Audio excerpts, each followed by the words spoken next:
মাননীয় সদস্যবৃন্দ, please let us discipline ourself.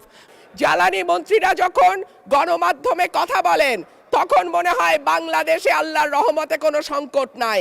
ওনারা যদি পরিষ্কার করে বলেন বাংলাদেশে বর্তমানে কত দিনের অকটেন ডিজেলের মজুদ আছে, কতদিন চলতে পারবে, পাম্পগুলো কেন পর্যাপ্ত পরিমাণ তেল পায় না, তেলের মজুদদারি। ধন্যবাদ মাননীয় সদস্য। মাননীয় চিফ হুইপ প্লিজ আপনারা বসেন দয়া করে। মাননীয় চিফ হুইপের মাইকটা দেন প্লিজ।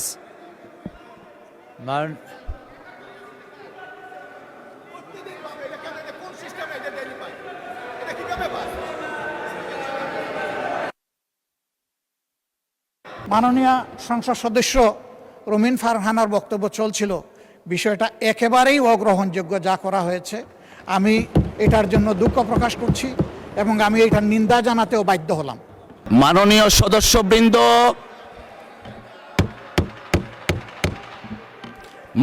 সদস্যবৃন্দ, please let us discipline ourself. মাননীয় চিফ হুইপ আপনি দাঁড়িয়েছিলেন।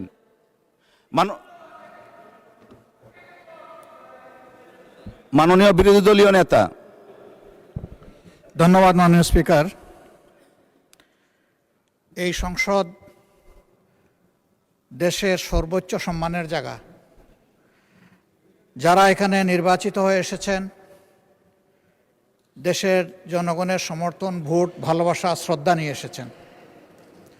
আমরা সকল সদস্যের প্রতি শ্রদ্ধা জানিয়ে বলবো, কোনো সংসদ সদস্য যখন দাঁড়িয়ে কোনো কথা বলবেন, তা নিয়ন্ত্রণ অথবা তাকে এলাও করার একক এখতিয়ার হচ্ছে মাননীয় স্পিকারের। সেই জায়গায় আজকে লক্ষ্য করলাম যে একজন স্বতন্ত্র সংসদ সদস্য তিনি যখন কথা বলছিলেন, দুঃখজনকভাবে ট্রেজারি বেঞ্চ থেকে সম্মানিত কিছু সদস্য এমন কিছু অঙ্গভঙ্গি করেছেন যেটা আমার বিবেকে আঘাত লেগেছে। আমি এটা আশা করি না। এমনকি আমি এও লক্ষ্য করলাম, একবার দুইবার নয়, 4 বার 5 বার নির্বাচিত হয়ে এই সংসদে যারা এসেছেন তাদের কেউ কেউ এই কাজটা করেছেন। আমি এখানে তাদের নাম বলে আমি নিজে লজ্জা পেতে চাই না। আমরা প্রথম দিনই অনুরোধ করেছিলাম ভালো কিছু সংস্কৃতির চর্চা হোক এখানে, এবং আমরা শিখতে চাই। আমরা জাতিকে নিজে শিখব, জাতিকেও আমাদের সাথে উদ্বুদ্ধ করব।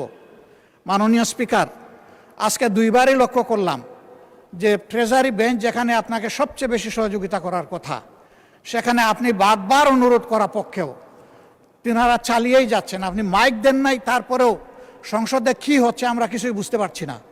আর শেষমেশ যখন মাননীয় সংসদ সদস্য রুমিন ফারহানার বক্তব্য চলছিল, বিষয়টা একেবারেই অগ্রহণযোগ্য যা করা হয়েছে। আমি এটার জন্য দুঃখ প্রকাশ করছি এবং আমি এটার নিন্দা জানাতেও বাধ্য হলাম। ধন্যবাদ মাননীয় স্পিকার।